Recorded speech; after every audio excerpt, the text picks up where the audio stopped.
Welcome to our Wednesday morning class. Thank you for you that are here in person today. Appreciate you coming out. And you that might be joining us online, we want to welcome you into the class also, and you that will catch us later. We're on our second class on Karmic Relief. Again, you heard me, Karmic Relief, not Comic Relief. You know, the brain generalizes, and we all heard so much about the Comic Relief, which was a big concert to raise money. But this is Karma Relief. So I want you to think in the term of our karma and what our karma entails. So, most of you have heard of Walt Whitman, right? You've probably heard the name. He's pretty famous. He says every exaggeration has an effect in the human body. Every exaggeration has an effect in the human body. Now that's what this is built on in this very quote. But I want to stress the word exaggeration.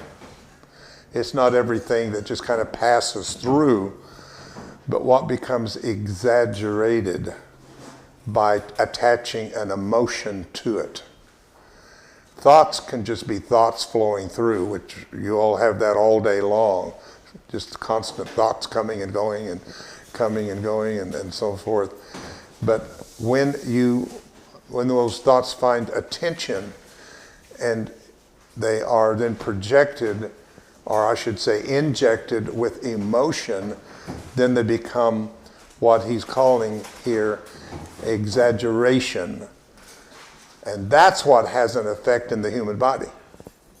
So not every thought is going to show up in the human body, but only those that have been energized or charged with an energy experience. Now, I want to say this again, that most of us have a lot of memories about things that have happened throughout our life. For instance, I can have a memory as a child of, and I've mentioned this to you, everybody assuming I'm a basketball player because I'm tall. You know, immediately they wanted to position me based on looks and what they perceived me to be into something that I was not in any way connected to or resonated with. I had no desire to play basketball, but I was kind of tried to be forced into it. So I have that memory of what it felt like to be kind of, what's wrong with you, that you don't want to play basketball type of thing. So I remember that, but I can't totally remember how that emotionally affected me. I just remember the memory of it happening. So I'm remembering things that I can't experience now. But I did experience it at the time. If you were bullied, or if you were made fun of, or if you in any way oscillated away from the norm, as we call it, and you had an experience in that moment, when you don't have the experience of the emotion of it, then you just have a memory of it, and it's those memories that become the story in your head. That's what I'm trying to get to. So I have many stories I could tell you about things that's happened through my life, and I'm sure you have a lot of stories about things that have happened to you when you went through a grieving process or when you went through a divorce or something like that. I'm sure you remember going through that, but you may not exactly re-experience what you experienced at the time. So now you just have a story in your head about it. And that's where we kind of lose the reality of what could have happened. But the reality of what we experienced in that moment is there. It's just we don't remember it, but it is there. And what we don't remember emotionally, we tend to start collecting them until they create something called a field, a morphogenic field, which eventually reaches a place in itself where it finds a life of its own. And that's the pain body. That's exactly all the pain body is. It is all the emotions that we no longer can experience, but the emotion of it is there. And we'll be talking about that a little bit later. One other quote that's kind of not on the subject, but I just thought was so good, I wanted to give this to you because I think this covers why we're here today. And this is by Eric Hoffer. You that have heard of him as someone from the 50s that really had a vision. He was a futurist, and he really had a lot of visions of things that have come to pass in the last 60 years or so. But he says, in the time of drastic change, it is the learners who inherit the future. The learned usually find themselves equipped to live in a world that no longer exists. So who's going to make it? Try that again. Not yet. Say that again. Sorry? It says not yet exists, not no longer. Okay, let's read it again. In a time of drastic change, it is the learners who inherit the future. The learned usually find themselves equipped to live in a world that no longer exists. No longer. Not yet exists.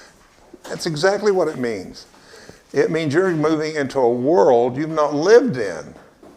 It's a whole new world and experience that you're experiencing here. But the fact that you're learning about it, and you're learning the shift, and you're learning that there's change and transformation that is happening, is going to make it much easier for you to adjust to the changes that are coming in this world you've not lived in before as a norm. Everybody get that? I don't think that's difficult to understand. It's just we're living in well, look at it. Look at us trying to figure out AI and trying to figure out the technology and all of that. That's a whole new world to me that I've lived in most of my life. I have not lived in this world. And I'm not having the easiest time about it, although I see the benefits of it and I see how it is a part of evolution in a way. But it's a whole different world that I'm living in right now. But if I shut down to it, then I'm going to have a harder time living in that world. But if I'm willing to learn, and that's what I keep telling Tim with his ability of what he's learned, he really has a responsibility in teaching others. Sorry, Tim, to throw you under the bus. Well, let me give you an example. Let me turn my volume up here. There we go. That handout you're looking at. Yes. Okay? All I did was upload David's notes that he's reading from today, his 4-page outline lesson, and told ChatGPT to create that, and it did it in 3 minutes. Wow. That's amazing. It's scary. And it's extremely accurate. Now that would have taken me 3 hours That would have taken me a couple to days. create that. 3 hours is It all. would not have been that good. Yeah. But I keep telling him with the skills that he has, that there are people who would like to learn those skills so that we can adjust to the new world we've not ever lived in before. So that's what I loved about this. And I was trying to commend you for being a part of a group and a community that is ever growing and maturing and learning, because you become really what I call the first fruits, right? Everybody's going to have a much harder time in dealing with the drastic changes that are going on because they've not learned that this is part of evolution. This is a part of the next step of humanity. You know that. And the practice that you and I have to have is not being knocked out consciously and realizing, wait a minute, there's a purpose for this, there's a reason for this, it's an opportunity to grow, instead of, why is this happening to me?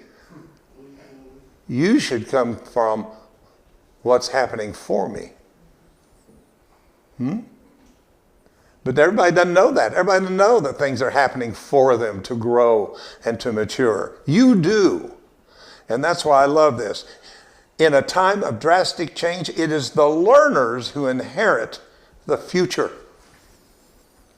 They learned usually to find themselves equipped, There's the key. What do you think workshops are about?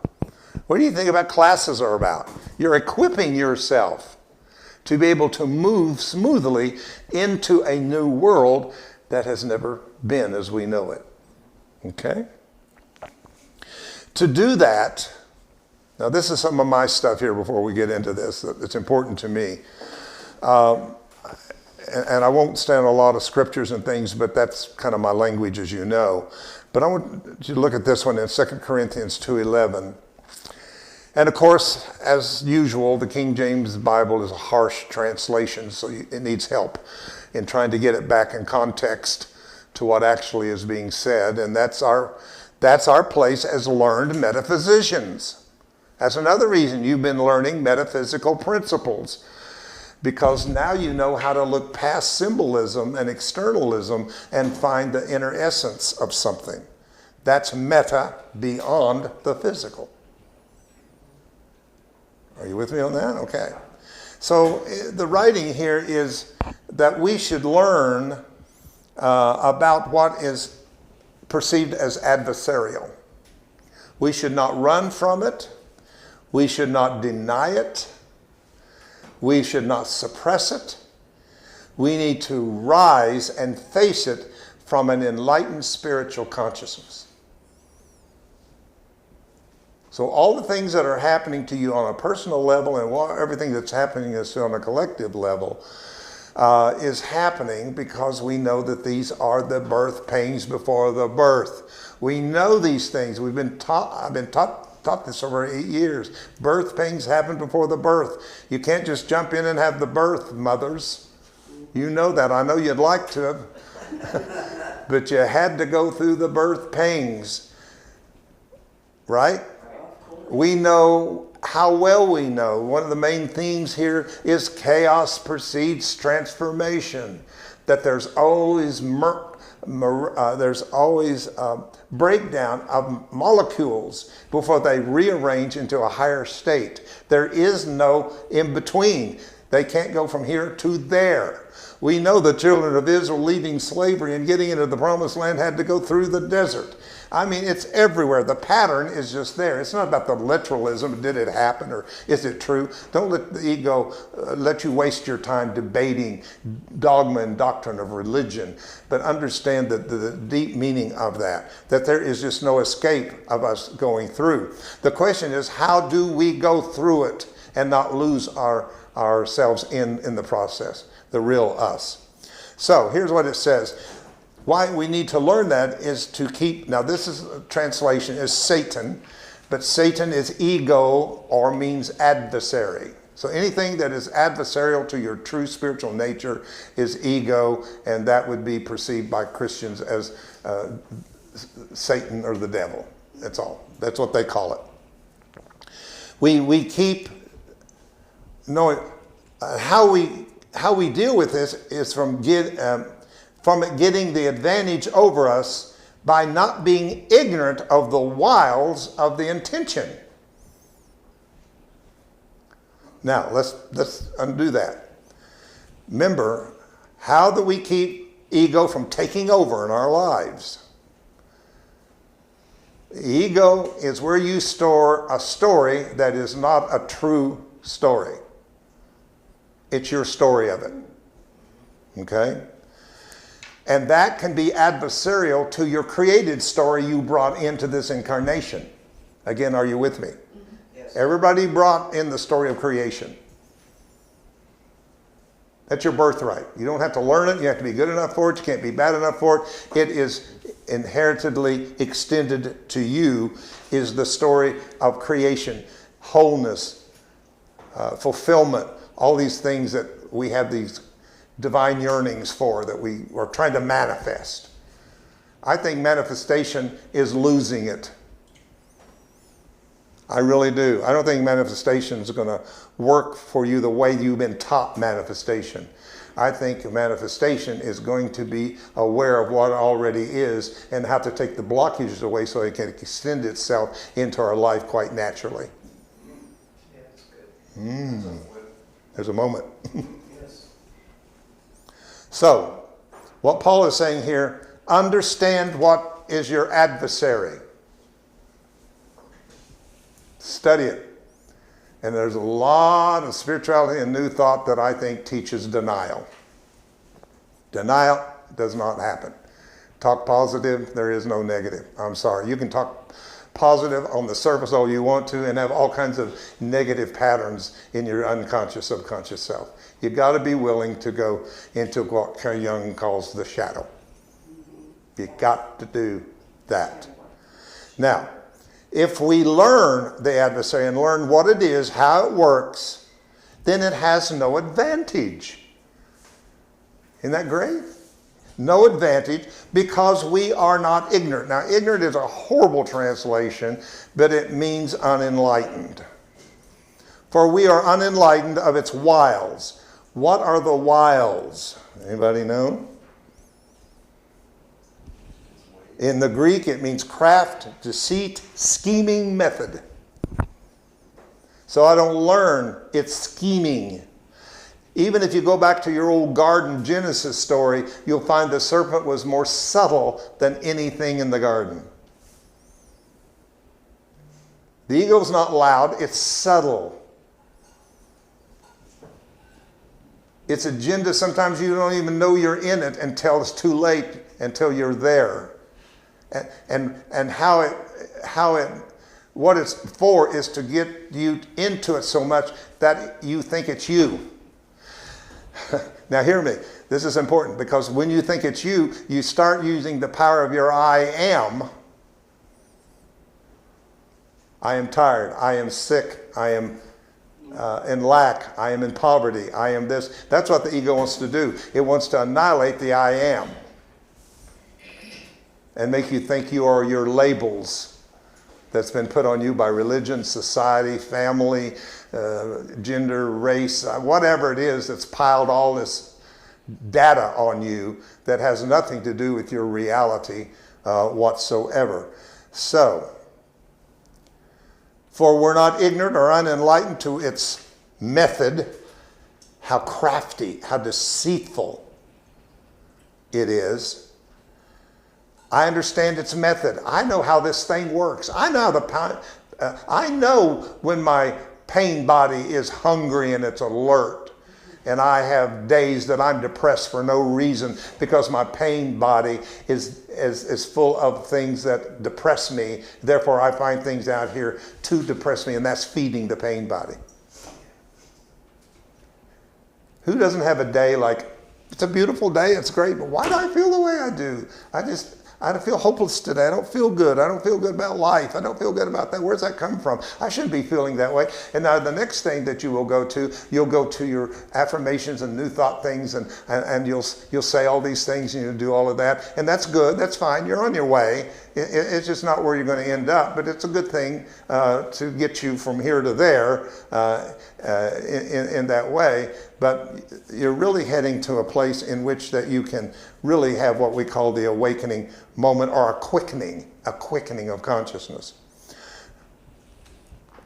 Since I'm here, and I know I'm off the thing, but that's me, I got to give you one more. This is one of the most controversial scriptures in all the Bible that I've never heard speak.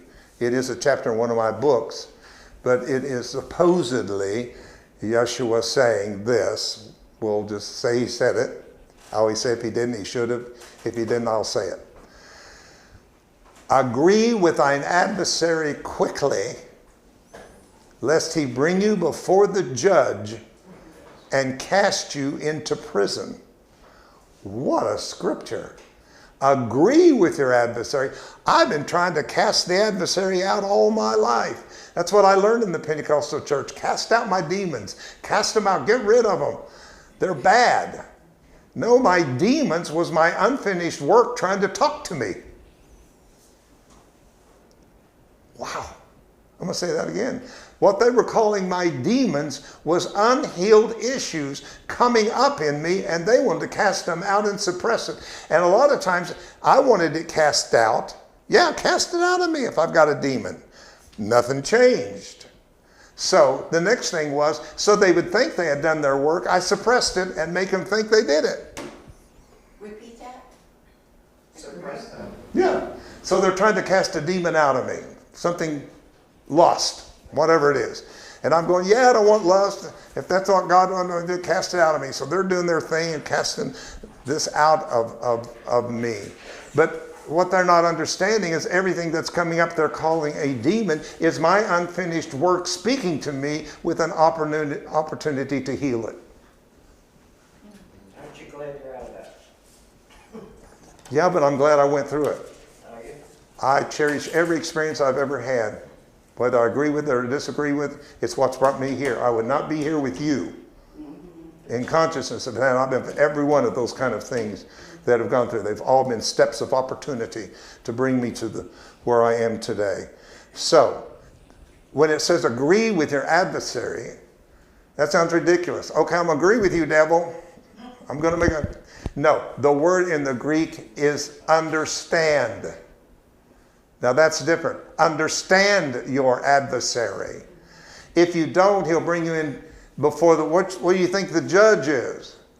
The judgment part of the mind. It is your ego that judges everything as good or bad, right or wrong, whatever. Then that puts you in a prison. Now you're imprisoned in a story that isn't true. And if you keep feeding that story will become flesh eventually. It'll become how it'll affect cells that make up your liver, your pancreas, all the bones and joints in your body. All of those things are all the result of what it's become. All right. Here's an Eckhart Tolle quote. The pain body wants to survive just like every other entity in existence. And it can only survive if it gets you to unconscious identity with it. So this is why this teaching is a challenge for a lot of people who do shadow type teaching, because some of the first reaction, and it could be in you right now, is this is not me. This is not me. I'm positive. I'm happy. I'm great. This has nothing to do with me. That's what the ego wants you to do. It wants you to not identify it. Once it's identified, then it's exposed. And it's like hiding things in here in the dark that I don't know what's in this room. It's in here. But until somebody turns on the light or brings a flashlight and shines the light on it, I didn't know it was there.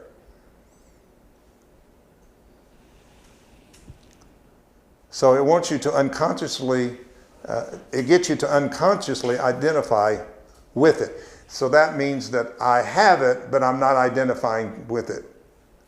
Because I think it's out of sight, out of mind. It can then rise up, take you over, and become you.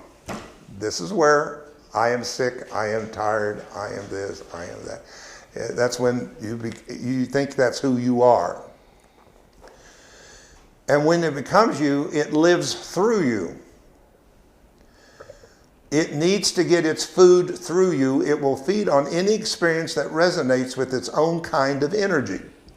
So even the ego mind knows it has nothing of itself, so it borrows universal law. There isn't a bad system. There's only one system. It's how you use the system. Are you with me? There's not a bad system, not a good system. There's just a system of consciousness. It's how we choose to use that system that makes it become perceived as dark or light or evil or good, so on and so forth. So it uses the law of like attracts like. So it's courting what is dominant in your pain body. In other words, if there's a lot of patterns of anger that has gone on in your life, and there's a lot that just has made you angry toward life, toward other situations and whatever, if that's what's built up, and this could be anything, it could be many things, but things that have happened repeatedly over and over as a pattern in your life is what reaches a point in which it becomes alive to itself. When it does that, then it goes over and says, wait a minute, like attracts like. That's law. Everything produces after its own kind. That's law. That's law. That when Cindy goes out here and plants tomatoes, she should not be praying for cucumbers. Prayer, that's why prayer don't work. Because you planted one thing and you're looking for something else to come up. It doesn't work. Change the seed. If you want cucumbers, plant a cucumber seed and you'll get cucumbers. So that's the ego. That's why it talks about the 5 virgins. Remember that story? There's 5 wise and 5 foolish virgins. What do you think that is? The 5 senses. And what did the 5 foolish virgins do? They borrowed. They had no oil. They had nothing. They had to go borrow it. Your ego is nothing, has nothing, so it borrows and uses divine law with its own agenda. So, it will feed on any experience that resonates with its own kind of energy. Anything that creates further pain in whatever form. Anger, destructiveness, hatred, grief, emotional trauma, drama, violence, even illness. So the pain body, when it has taken you over, will create a situation in your life that reflects back its own energy frequency for it to feed on. Wow, that's a lot. That's a lot. What does that mean, bottom line? It means if I have a lot of hurt because I've had some really bad relationship patterns in my life. If I've had some abuse at some level in my life, and I've changed people, but I've not changed content, but I keep changing form. You ever found that in your life? You ever found like, if I can just get rid of him or her and get me a new one, it's all going to be different.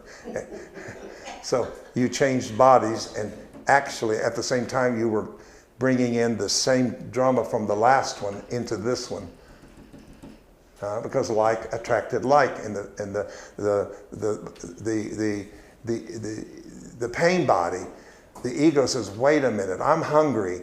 So I really loved it when this person was emotionally charged, and so I'll give them a new body, but I want the same content in that body that was in the last body. Now after you've done this for a while, it accumulates into your pain body. And you get in a loop and you wonder, and I hear this from women, is there any good men left?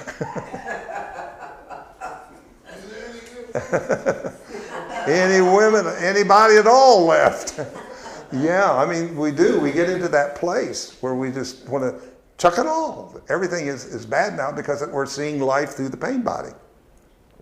And we're continues to be used to do that. So we want to disrupt this whole pattern of the pain body. One more thing I want to quickly say about this adversary thing is I'm not into sports, but I do know that when there's sport games like football, for instance, I know they study the opponent. They spend hours and hours watching their opponent to see where the weak places are and if they don't, then they are caught by surprise by the opponent or the adversary. But if they study it, they know, there's a little weakness here. Look, watch his character. Watch this guy over here. He's not very good at running, so we want to go there. So that's what this is talking about in a nutshell, is study, understand the opponent, how it works, and this is knowledge that gives you advantage, and it's truth that sets you free. Can you finish that quote? Pain can only... What is it? One up here. Finish that Eckhart Tolle quote. The last few lines are great. The last 3 lines. Pain can only feed on pain. Pain cannot feed on joy. It finds it quite indigestible. Isn't that good? Yeah. Yeah. So your pain body is kind of a semi-independent energy form that lives really in most people. If you're a human being, not only did you come here and start a pain body, but you brought a pain body in. We talked about that last week. Why babies sometimes just cry for no reason a lot. And some babies are very adjusted and happy and goo and sweet and whatever. So that tells you that babies come in with something. I know everybody wants to think a newborn baby starts at point zero. No, it doesn't. It has a karmic story, has a past life story. It comes in with a lot of stuff in the very beginning of it. And I told you I was the baby that cried all the time and nobody knew why. And I've always been embarrassed by that story of how you couldn't tiptoe into my room to check on me. And I do believe that I was born with a very heavy pain body. But I'm going to tell you, I think it's been the pain body that has been my evolutionary driver. I'm where I am today because of my pain body, because I was seeking answers. I was willing to cross boundaries of religion that I was raised in. I wanted to know, why do I feel the way I do? And I knew it wasn't because I had a bad family. So I had a great mom and dad. I didn't fit any. You know, I was in the privileged world of the 50s. You know, I lived that. Because of my race, because of my gender, I had all the right things to be normal in it, but I knew I wasn't. So I never fit in the normal way into things like that. But I used it. I used it to drive me to search.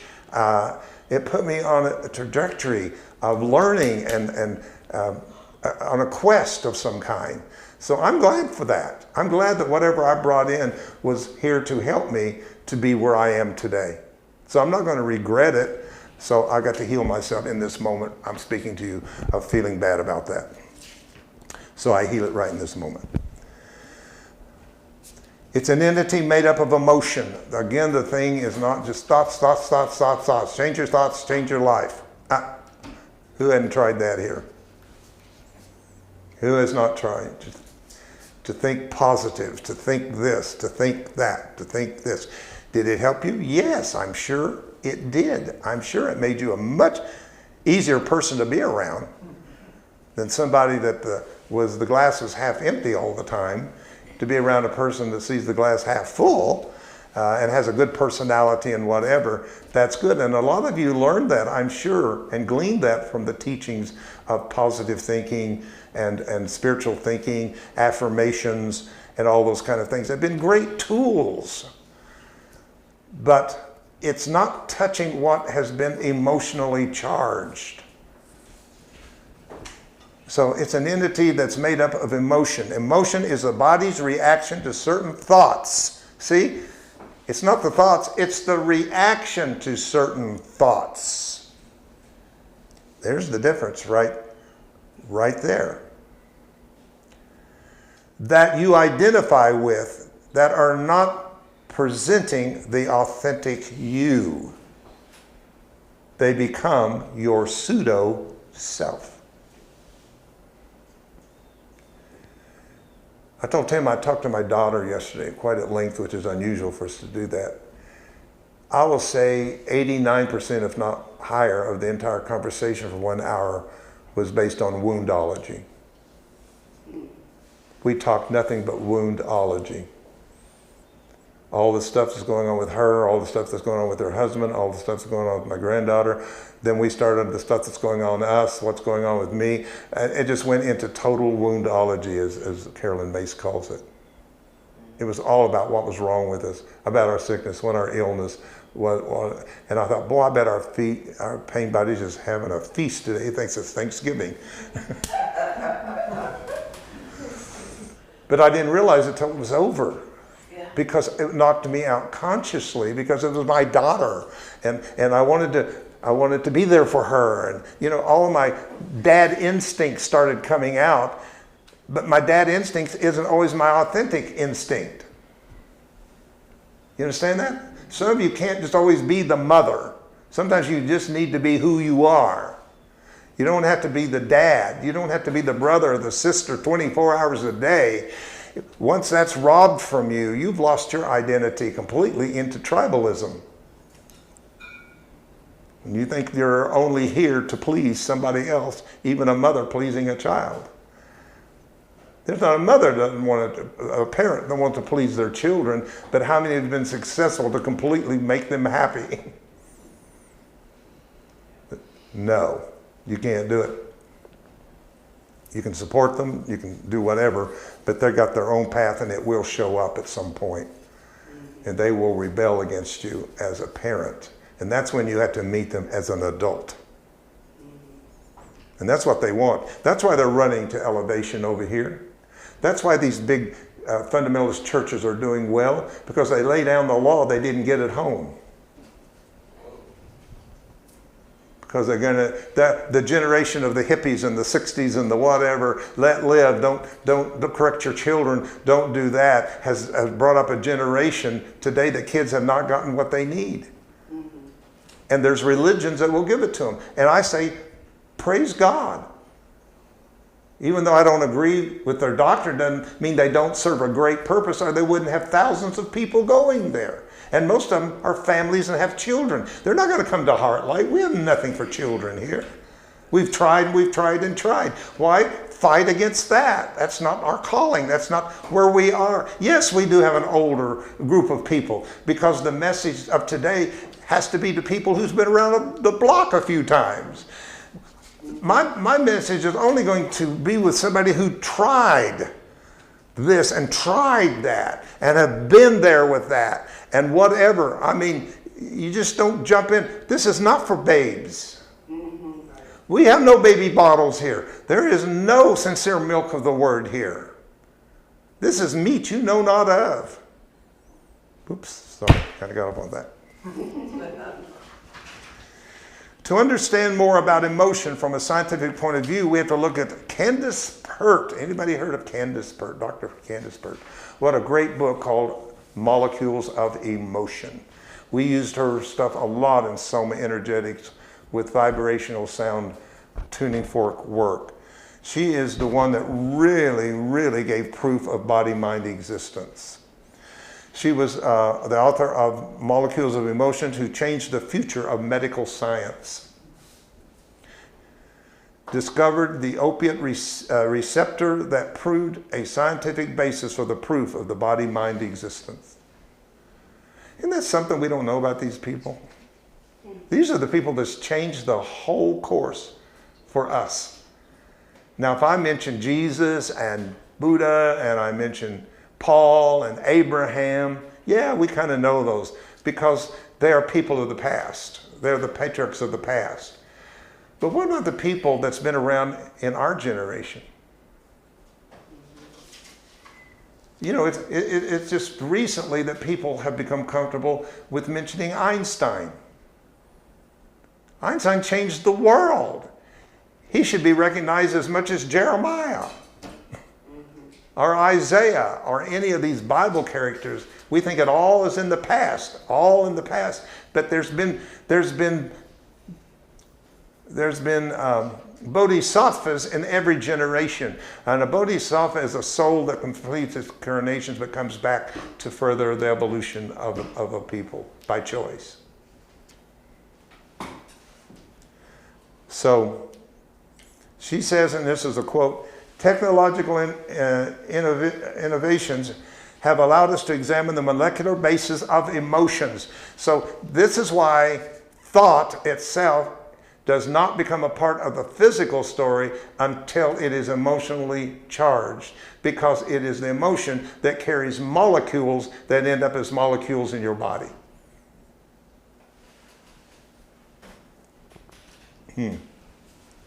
So technological innovations have allowed us to examine the molecular basis of the emotions and to understand how the molecules of our emotions share intimate connections with and are separate from our physiology. It is, pardon me? Inseparable, not separate. Inseparable from our physiology. It is the emotions that link mind and body. So you can't just work on changing your thoughts. You got to change your emotions attached to those thoughts.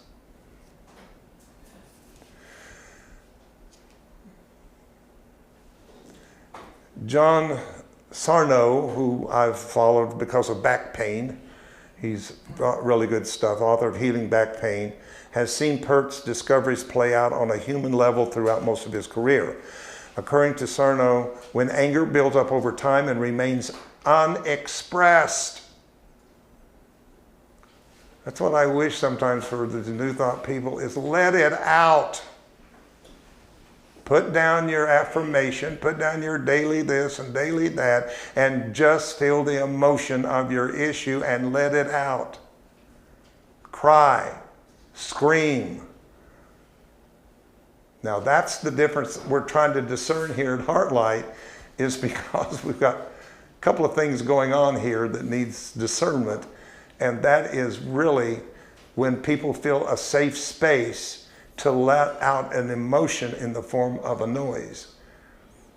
And that makes some uncomfortable when somebody makes some kind of expression or a noise. You find that distracting. No, you should find it supportive. Now, that does not mean that because of the space that's been created, that ego cannot show up and do its thing too. Are you hearing me? Now, how to deal with that, I don't know. I'd have to give it to the Holy Spirit and just say, Holy Spirit, you kind of shift this around to who's just trying to show off and be heard and who is really having the experience of a release that's going on out of the emotional body. And if it's coming out of the emotional body, trust me, you're going to have an emotion. You're not going to sit there and it just gently floats away. So there is a place for demonstration. And we're just doing our best to try to make you feel comfortable enough to do that. I don't want people come to me, and they do all the time, and say, I could have just done this when you said that. I could have just cried today. And I'm going, why didn't you? Oh, I don't want to embarrass myself. If that's not ego talk and language I ever heard, come on. So if you accumulate anger and rage, it leads to the development of physical symptoms. We're never going to have these bodies healthy until we put the axe at the root of the tree. You, listen to this, don't run your body, the intelligence does. Got my finger. My finger is whole, my finger is perfect, my finger is great. And while I'm saying that, there's blood cells and red cells and white cells running into this to fix it. While I'm praying, oh God, heal my finger. The intelligence is doing it already. Had nothing to do with me praying, other than aligning my mind, is what prayer can be. But I did not heal. That's what I say. Somebody has 3-day measles, and they're healed because you prayed for them on the 3rd day. And they went away, and you go, oh, because of my prayer, they went away. No, we have to trust the intelligence that is innate within the body itself and recognize it. It also is in charge of the organism's response to the environment. Instinctive response should be considered primordial forms of emotion, but are not, such as fight or flight, strength you did not know you had. Difference between instinctive response and emotional is this. An instinctive response is the body's direct response to the external situation. An emotional is the body's response to the thought. Indirectly, an emotion can also be a response to an actual event situation, but it will be through the filter, these doggone filters that we have in front of us that makes a difference. I forgot this morning when I came in here that I had my sunglasses on. And I'm going, Tim, we got to do something with these lights. I couldn't see, I couldn't read. I thought, oh man, this is really bad. I had my sunglasses on. Yeah. So we got to work on these blinders and take them off. The pain body has its own primitive intelligence, its own animal, it says, and it's aimed at primarily at survival. Don't get me on that. I could talk forever on how we live at survival level and not abundant level. It's all about survival of the species. And this is why I've tried to change the whole idea of evolution from Darwinism to a whole new spiritual idea that consciousness is driving evolution. Now, for millions of years, it was the other way around. We had to physically develop ourselves past instinct before we became conscious beings. And when that happened, then consciousness is now driving evolution. And that's why evolution can happen so fast and so quick, is because it's been driven by, as consciousness changed, evolution changed. But it took many, many years of physical before we had consciousness. You didn't have consciousness. It wasn't consciousness that they figured out how to build a fire. That was instinct for survival. They didn't sit down and learn, you need to do these things. They did it because it was the only thing they could find out to do to survive. And that's still in the back part of your brain, called the RX factor part of the brain, or the reptilian part of the brain. All of that old instinct is still in there. And when we go there, we become reactive and not proactive. And we go back to our old ancestral ways.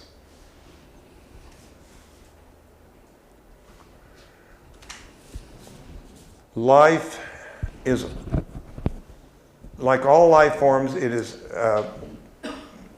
at time needs to be fed. To take in new energy, the food requires to replenish itself consists of energy that is compatible to its own.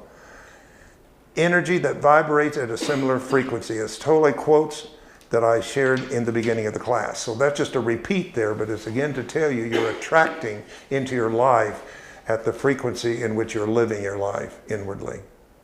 The outward is always matching the inwardly. But the ego says, well, I have nothing to do that. That's Donald Trump's problem. That's those darn Republicans or liberals, whichever side of the aisle you're on. Or it's up to them. We can do it on political, we could do it on a race. It's because of them. So then we project it on a race. Or it's on women. Or women say, but it's men. And that's the world we're living in, is this projection on everything's causing my experience from the outside of myself, and I have no responsibility inside. And we do. That is part of growing up.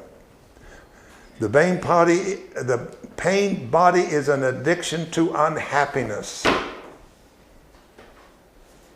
I'm telling you, and I know this. A little bit about myself, but most people who are unhappy can sometimes be happy about being unhappy. Ooh. Yeah, I mean, there's a lot of things we do and say and feel that it's kind of like eating. Have you ever just ate and something really good and you just kept eating it because it tastes good? You were full a long time ago, but you just kept eating it and eating it until next thing you know, you got stomach issues and you got situations going on because you kind of overdid it. And I used to say this silly thing. Now I'm pleasantly unhappy. I'm happy because I'm miserable. I wasn't happy with the food until I was miserable that I ate the food. So I was connecting being happy. If I had not fulfilled that level, then I would have not been happy about that. Anyway, I'm trying to explain something here that goes on in our lives, that some people thrive on their situation. The drama, and we get attention, and we get things. We even sometimes get money for it. We get money for it. I tell the story of one of the first clients that I had, Some Energetics, almost 30 years ago now. Lovely lady. It just came to me and came to me and came to me, and she was trying to get something. She was just living a horrible experience. And I was just about to tell her, I can't help you. She came and came and came, and nothing was changing whatsoever. And I saw her, and I thought, I'm going to tell her this time, I think she needs to find some other modality or something. But it was in that session that time that in the middle of this session, she blurted out, but if I get healed, I won't get my disability check. I said, wait a minute. She's identifying with her own lack that she says she doesn't want because she's tied to this check that's coming in. And I begin to find out people who say they want to be healed really don't want to be. So I started teaching a method of how can you find out if a person really means what they're saying, and check them out energetically. And a lot of times they did not, because they weren't willing to make the changes that healing would make in their life. If you're used to somebody's attention because you got a situation, you don't want to lose that, emotionally. You think you do, but you really don't, because that's the world that you kind of live in. Once your mind is taken over by the pain body, your thinking becomes more negative. The voice in your head will be telling you sad, anxious, and angry stories about yourself or your life and about other people, about the past, about the future, and even imaginary events, things that we think are going on that is not going on. That's something every community has to work with. Sometimes our perception of something going on or someone is not at all what's going on and what is happening, what we're perceiving. That's why we have to keep an open line to community communion, or communication. We really do. And sometimes people come to me here, not often, thank goodness, and I appreciate it, but sometimes people come to me about someone or something they're bothered about or something they don't like, and I'll say, well, how can we deal with that? I don't know, I'm not going to say any more about it. And I said, well, can you tell me more? Who? No. And I'm thinking, go to them. If someone's pushing a button with you, go and talk to them and find out if it's really going on what you think's going on. Are you making up a story in your head? And that's good. That's just old Bible teaching, is if someone offends you, you go to them. If that doesn't work, you bring it before the elders. If that doesn't work, you bring it before the community. And I'm sorry, but that is a good recipe for how things work. But you got to be willing to do it. You can come to me as your spiritual leader. I'm glad to hear from it. But if I'm not the person you're having the issue with, then you're talking to the wrong person. Go to them and find out, is this at all? Because if it's the wrong story, you're just going to feed your pain body.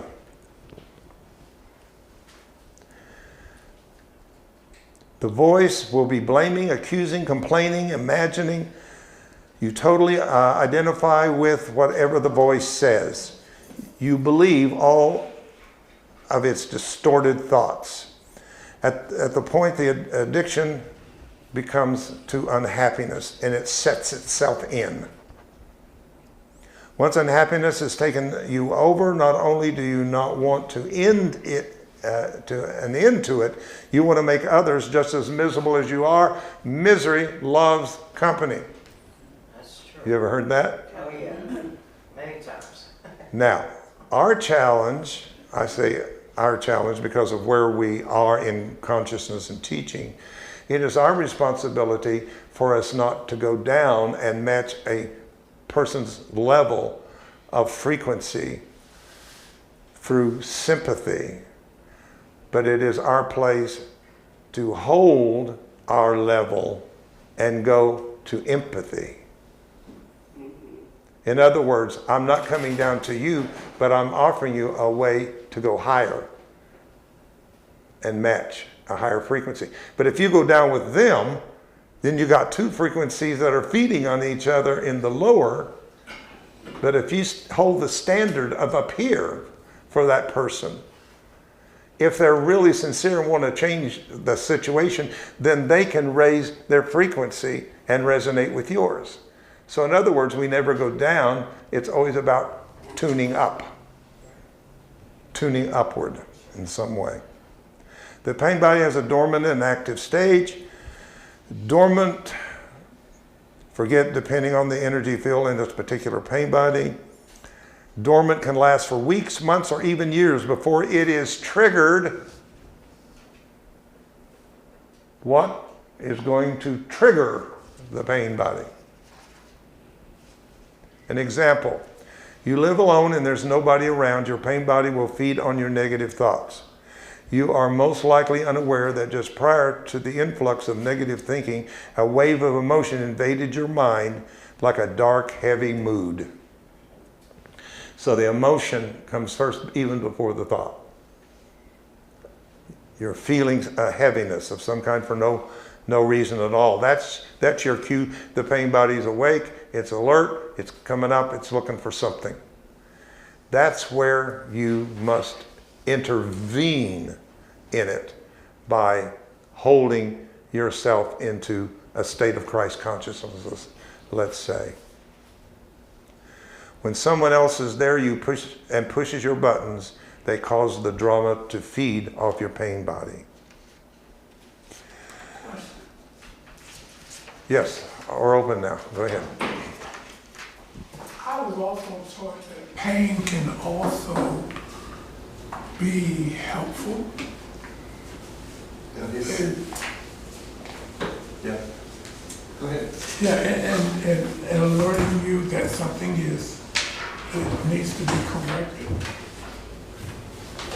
Well, I thought that's what we've said today. I'm sorry I didn't get it over. But pain, Yeah, I just want to make sure. pain is your teacher. Right, okay. It is the language. It is the language of your soul psyche finally reaching the cellular level. Because it starts out as a whisper, then it just speaks, and then it yells. When it gets to the body, and you get the diagnosis that you've got this disease or you got this going on, that is the yelling part, because we did not get it in the whisper and we did not get it in the talk of it. So now it is really shouting at us at the physical level, because that's the only thing that gets our attention, people, is where we live. I mean, that's what gets your attention, is when they tell you you got a diagnosis of something. And you go, what, me? When did this happen? It didn't happen right when you got the diagnosis from the doctor. It's been accumulating for lifetimes, or a lifetime. Events have accumulated to this point. Now, I want to say this. Because it's accumulated through maybe lifetimes or in a lifetime from the past, it's accumulated, does not mean to undo it. You have to go back to every step of the past and undo it. That is the wonderful thing that happened when the Christ conscious door was open. For I shall take your sin, cast it into the sea, and remember it no more. In other words, Yeshua's teachings, if they would have heard it, was a way to undo lifetimes of things almost in an instant or a moment. It can be done in 3 seconds. There's a thing of the 3-second healing thing, and the healing that you do is just recognize, I am whole. If you can do that and embrace the emotion of being what it would be like to be whole, you can undo everything of a frequency that matches that frequency in the story. And that's called collapsing time frames in A Course in Miracles. Do you get what I'm saying? You don't, if it took you, let's just say in this lifetime, 70, 80 years to get, you're dealing with joint pain, you're dealing with whatever you're dealing with, took 80 years to get there. I'm just using a lifetime. 80 years to get here. Doesn't mean that you got to have another 80 years to undo it. It means there's a more excellent way. The scripture says there's a more excellent way, and that we shall not all sleep, but we should be changed in a moment, in the twinkling of an eye, as we move from this corruptible to the incorruptible. It's wake up. You're in a hypnotic spell, and finally the guy says, wake up, and you go. That can happen if you're at the place for it to happen. So you want awakening, but you want awakening to come down to the level where you're living. No, where you're living has to come up to the level in which you experience the awakening experience. So yes, our pain is there for our use, because we wouldn't know we had the reason of the pain if it wasn't for the pain. So the effect leads us to the cause, is what I'm trying to say. Yeah. Yeah, somebody, yeah, Sandra. I just wanted to make two statements or say two things. Now, as far as New Thought and its teachings for positive thinking and positive thoughts, to me, the premise behind that was so that you can change the emotions. Because if you're thinking along the line, for me, if something got a little bit of a twinge and I start to think about it, it's a major pain. But if I can keep my thoughts centered on something positive or enlightening and go with the flow of the emotions that that thought generates, then it helps me elevate or change my emotions. But that to me is it was like that New Thought premise was the key to unlock that first door, but not, as you say, let it be a destination, but it unlocked the door to get you thinking about things that are positive, uplifting, and going with the emotion that those thoughts generate, but not just thinking it. And that's why when I'm talking to people about saying our community vision or our statement, we do it by rote with no emotion because we memorize the words. But if you go with those words and allow those words to take you to where the place of those emotions live, then we feel and lift up that actual vision statement into an emotion as opposed to just words. So that was that about the thoughts being, if you can keep thoughts positive and follow the emotions, that's great. But the other thing I was going to say or ask about pain, for me, what pain, physical pain, for me now is like an indicator wherever that pain is in my body, not to just look at it as a pain that's there, but out figuring out where in my body the pain is and trying to trace back to what the emotion is that helped to generate or cause that pain, because it shows up in a specific part of your body because of certain emotions. And you had a really good chart about that at one point in time where you could look at that chart and see where in your body pain showed up and be able to try to figure out from where it is what emotions are helping to generate it. And that's all. Very well put. Exactly. And that, again, I thank you for. I want people to understand that the New Thought, all that, is the step you got to have. You can't skip it. It's definitely on the ladder toward really being able to bring this forth, this healing idea forth in you. So I agree with that 100%.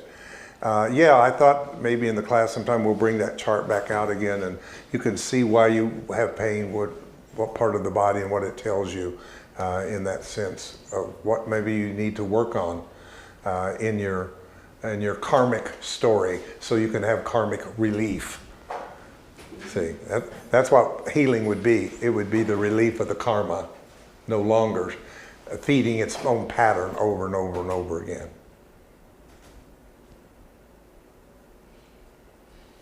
All right, I want to thank you so much for coming out today, and this is a lot. This would be a great thing to re-listen to if you get time at all. It's online, and we're covering a lot of things here that I think that you would glean from rehearing it, because we don't hear everything that is said in a certain amount of time. The brain really receives very small amount of that information.